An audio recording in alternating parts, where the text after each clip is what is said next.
దీనివల్ల ఇంకా jobs create అవుతాయి. ఎవరైతే అప్‌స్కిల్ అవ్వరో వాళ్ళందరికీ ఇంపాక్ట్ అవుతది.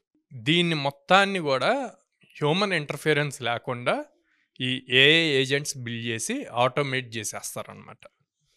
సో, అలా ఆటోమేట్ చేసినప్పుడు టైం కలిసొస్తది. హ్యూమన్ రిసోర్సెస్ కలిసొస్తది. అండ్ ఫాస్ట్‌గా రిజల్ట్స్ ఒస్తాయి.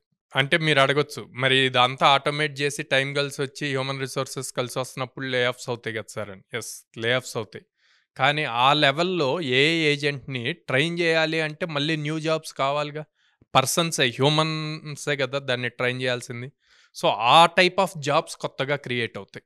ఓకే. సో, రెగ్యులర్ ఉన్న జాబ్స్ తగ్గిపోతాయి. న్యూ జాబ్స్ ఓపెన్ అవుతాయి. ఈ న్యూ జాబ్స్ అన్నీ గూడా ఏఐ బేస్డే అవుతాయన్నమాట.